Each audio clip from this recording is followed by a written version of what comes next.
Hi friends, எல்லோருக்கும் வணக்கம். எல்லோரும் எப்படி இருக்கீங்க? நல்லா இருக்கீங்களா? இன்றைக்கி இந்த கதையோட அடுத்த பகுதி தான் பார்க்க போகிறோம். அதுக்கு முன்னாடி நீங்கள் செய்ய வேண்டிய விஷயம் என்ன அப்படின்னு கேட்டிங்கன்னா, மறக்காமல் நம்ம சேனலை சப்ஸ்கிரைப் பண்ணிக்கோங்க. கீழே இருக்க பெல் பட்டனையும் கிளிக் பண்ணுங்கள். அப்போ தான் நான் போடுற வீடியோஸ் எல்லாமே உங்களுக்கு உடனுக்குடனே நோட்டிஃபிகேஷன் வரும்.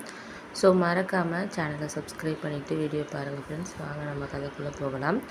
அதுக்கப்புறம் நான் அண்ணன் இது மாதிரி சொன்னார், நீ இனிமேல் வீட்டுக்கு ரொம்ப வராதடா அப்படிங்கிற மாதிரி என்கிட்டயே கூப்பிட்டு சொன்னார். ஏன்னு இப்போ திடீர்னு இப்படி சொல்கிறீங்க அப்படின்னோடனே, நான் நீ என் தம்பிங்கிறனால நீ வரலாம், சாப்பிட்லாம், என்ன வேணாலும் நான் நினப்பேன். ஆனால் என்னை கல்யாணம் பண்ணிட்டு வந்தவங்களும் அந்த மாதிரி நினைக்கிறாங்க, ஒரு யதார்த்தமாக இருக்கிறாங்கன்ட்டு நீ நினச்சிக்காத. உன்கிட்ட பேசுகிறப்ப நல்லா தான் பேசுவாங்க. ஆனால் அதுக்கப்புறம் நீ வந்துட்டு போனதுக்கப்புறம் காசு வாங்குறதுக்கு வரான், அது இதுன்னு சொல்லிட்டு நம்மளே கஷ்டப்படுறோம், வேலைக்கு போக முடியல, அப்படி இப்படின்ட்டு ஒரு சில வார்த்தைகள் நம்மளுக்கு முன்னாடியே ஒன்று பேசுகிறப்போ என்னால் அதை தாங்கிக்கிறதுக்கு முடியலை அப்படின்னு தான் சொல்லணும். இத்தனை நாளாக நான் இதை ஏன் உங்ககிட்ட கிட்டத்தட்ட 2 வருஷமாகவே இது நடந்துட்டு தான் இருக்குது. இதை ஏன் நான் உங்ககிட்ட சொல்லலைன்னா உன் மனசு கஷ்டப்படுங்கிறனால தான் இது இத்தனை நாளாக உங்ககிட்ட நான் சொல்லாமல் இருந்தேன். அதனால் இனிமேலும் எனக்கு இதை சொல்லாமல் இருக்க முடியலை. ஏன் அப்படின்னுத்துக்கு நான் ரொம்ப ஒரு மாதிரி எனக்கு சில விஷயங்கள் நடக்கிறதெல்லாம் பார்த்தா எனக்கு ரொம்ப ஒரு மாதிரி அவள் பேசுகிறதெல்லாம் நான் கேட்குறப்போ ஏன்டா வீட்டில் இருக்கிறோம் அப்படிங்கிற மாதிரிலாம் சில நேரங்கள் தோண ஆரம்பிச்சிருது. அதனால தான் நீ அந்த அளவுக்கு வீட்டுக்கு வராத, ஃபோன் பண்ணி பேசு. ஏதாச்சும் பணம் தேவையாக இருந்தால் நீ என்கிட்ட ஃபோன் பண்ணி கேளு, என்னால் முடிஞ்சதை நான் ஹெல்ப் பண்ணுறேன்டா. இந்த விஷயத்த நீ அம்மாக்கிட்டேலாம் சொல்லாத, அம்மா மனசு கஷ்டப்படும், அதனால் அம்மாக்கிட்ட சொல்லாத அப்படின்னோடனே, அதனால் நீ இப்போ சொன்னனா என் ஒய்ஃபுக்கும் அம்மாவுக்கும் இருக்கிற ஒரு பேச்சுவார்த்தைங்கிறது இருக்காது.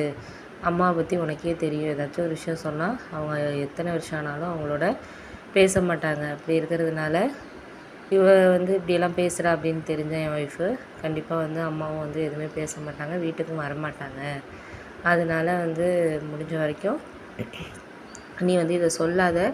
உனக்குன்னு ஒரு வேலையை தேடிக்க பாரு. மற்றவங்க உன்னை பற்றி இப்படி பேசுகிறாங்க அப்படின்னா எதனால் பேசுகிறாங்க, மற்றவங்க பேசுகிறதுக்கு நம்ம இடம் கொடுத்துட்டோங்கிற மாதிரி தான் இருக்குது. அதனால் முடிஞ்ச வரைக்கும் உனக்குன்னு ஒரு நல்ல வேலையை தேடிக்க பாரு. உனக்கு நல்ல டேலண்ட் இருக்குது, படிச்சிருக்க. அதனால் இப்படியே இருக்காமல் வேலையை தேடிக்க பாருடா.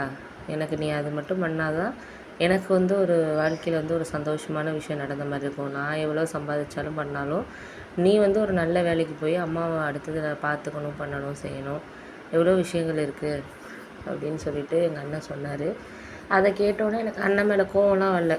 ஏன் அப்படின்னா அவரோட சூழ்நிலை அவர் சொல்கிறாரு. கண்டிப்பாக ஏன் இப்படி அண்ணி இந்த மாதிரி பேசுகிறது அவரும் எனக்கும் என்கிட்ட அண்ணி நல்லா தான் பேசுவாங்க, வாங்கன்னு போய் நல்லா பேசுவாங்க, பொண்ணு டீ போட்டு கொடுப்பாங்க, எல்லாமே பண்ணுவாங்க. ஆனால் நான் வந்ததுக்கப்புறம் இவ்வளோ விஷயங்கள் நடக்குதுங்கிறப்போ என்னால் எப்படி இப்படிலாம் அவங்களாம் பேசுவாங்களா அப்படின்னு தான் எனக்கு தோணுச்சே தவிர, எங்கள் அண்ணனை ஏன் ஒய்ஃப் இப்படி பேசுகிறாங்க பண்ணுறாங்கன்னு நீ கேட்கல அப்படின்லாம் எனக்கு கேட்கணுன்னே தோணலை.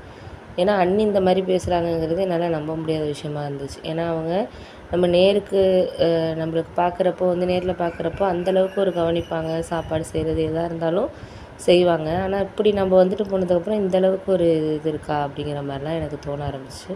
சரி இப்படி தான் இருப்பாங்க போல இருக்குது அப்படின்னு நான் மனசுக்கு நினச்சிட்டு அண்ணன்கிட்ட எதுவும் நான் சொல்லிக்கல. சரிண்ணே நான் வரல அப்படின்னு சொல்லிவிட்டு நான் பாட்டுக்கு வந்துட்டேன்.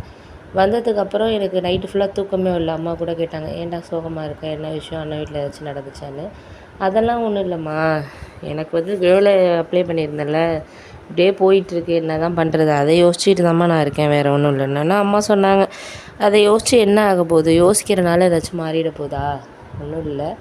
அது அடுத்தது நம்ம எப்படி ஒரு வேலை வாங்குறதுங்கிறத தான் நீ பார்க்கணும். உன் ஃப்ரெண்ட்ஸ் மூலயமா ஏதாச்சும் கேட்டுப்பார். ஃபஸ்ட்டு கிடைக்கிற வேலைக்கு போ. அதை அதுலேருந்து உன்னோட திறமையை நீ வளர்த்துக்க பாரு, அவ்வளோதான் நான் சொல்லுவேன். ஏன்னா நம்மளுக்கு இந்த சேலரியில் இந்த நேரத்தில் தான் வேலை கிடைக்கணும், இந்த இடத்துல தான் கிடைக்கணும்னு நம்மளாக முடிவு பண்ண முடியாது. அதுவாக கிடைக்கும். அதில் நமக்கு ஏதோ ஒரு ஃபேவராக இருக்கிற விஷயத்த நம்ம எடுத்துக்கிட்டு போயிட்டுருக்கணும் அப்படிங்கிற மாதிரி அம்மா சொல்லுவாங்க. ஏன்னா அம்மா ஒரு டீச்சருங்கிறதுனால அப்பா இறந்ததுக்கப்புறம் எங்களை அவங்க தான் ஒரு நான் ஸ்கூல் படிக்கிறதுலேருந்தும் சரி, அண்ணனும் சரி, 2 பேரையும் அவங்க தான் வேலைக்கு போய் தான் படிக்க வச்சாங்க. தாத்தா வீட்லேயும் கொஞ்சம் ஹெல்ப் பண்ணாங்க. ஏன்னா தாத்தா வீடு அம்மா ஒரே பொண்ணுங்கிறதுனால அம்மாவுக்கு கொஞ்சம் ஹெல்ப் பண்ணாங்க. தாத்தாவும் வேலையில் இருந்தார். அதனால் எங்களுக்கு அந்தளவுக்கு கஷ்டம் இல்லாமல் அம்மா வந்து ஓரளவு எங்களை பார்த்துக்கிட்டாங்க. அதனால வந்து அம்மா என்கிட்ட சொன்ன விஷயம் வந்து அதுதான் அப்படிங்கலாம்.